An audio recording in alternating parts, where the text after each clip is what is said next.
It's one thing to squint at a fuzzy video on YouTube and then decide space aliens do or do not exist. And it's another thing entirely to subject those sightings to the same kind of scientific rigor that puts, say, killers in prison. Scott Roeder is that kind of skeptic. He is an evidence expert and crime scene reconstructionist with 33 years of experience and 1,500 cases to his credit. He is the founder of the Evidence Room, a group that assembles specialists in forensic animation, 3D modeling, and motion graphics.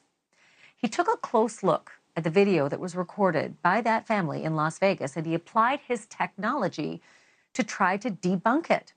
Here he is on his YouTube channel, Crime Scene, discussing what he calls the entity in the family's backyard.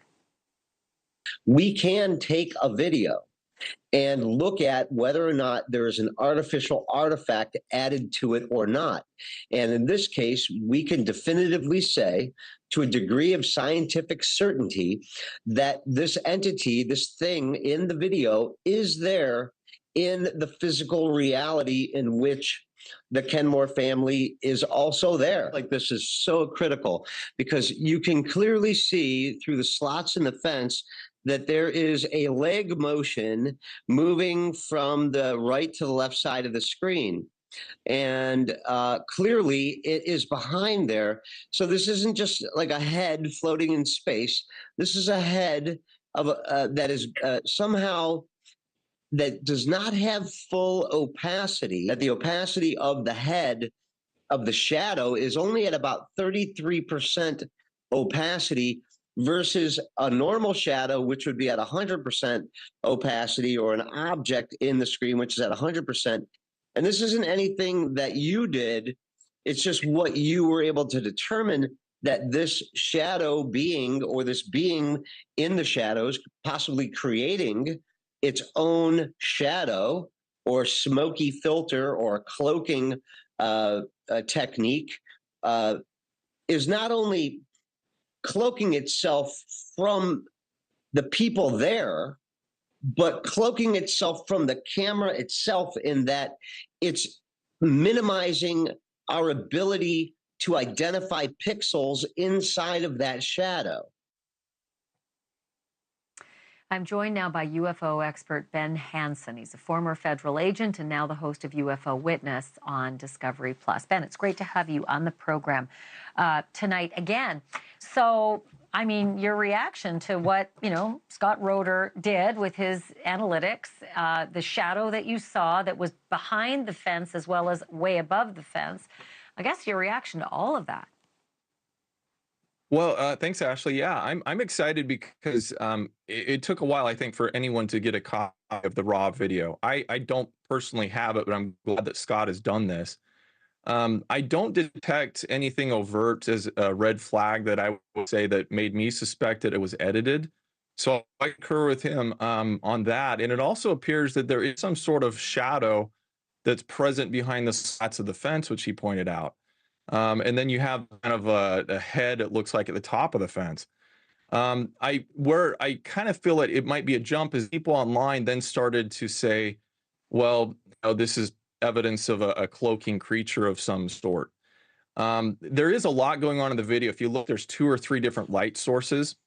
And anytime you have that happening, you can have a lot of shadows from different angles. So unfortunately, we'll never have the same exact circumstance where we can go back and test it to see what might be causing a shadow effect. There is this one aspect of it, and I'm not sure if our producers can just let the video go, but when they walk in past the gate, something startles them and they freak out. I mean, for lack of a better description, it's not. There's no way this is acting. Actors don't do it this well. Something startles them to the right, and they spin around and they kind of run out, and the video kind of goes, as it would if you were terrified.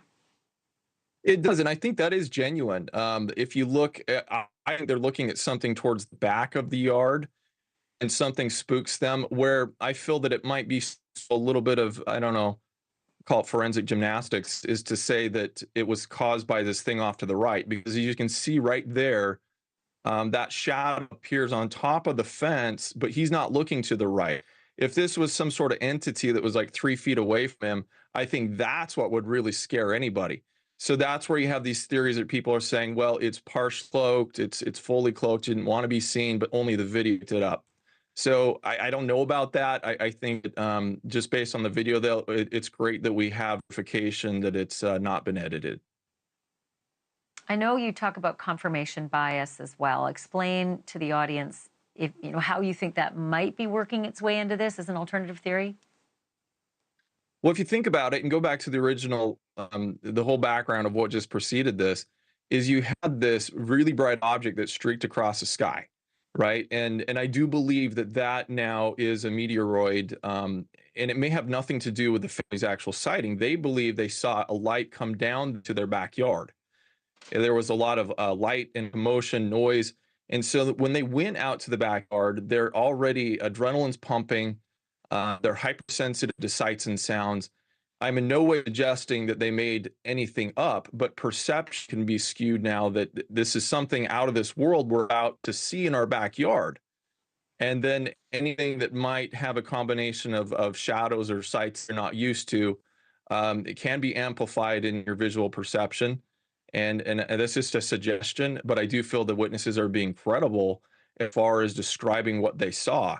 And especially look at that reaction when they see whatever it is back there and they come running out of there, and it's affected at least Angel to this day. He still has trouble with what he saw. Thank you for watching. Go to newsnationnow.com to find News Nation on your television provider. And don't forget to click the red subscribe button below to get more of News Nation's fact-driven, unbiased coverage.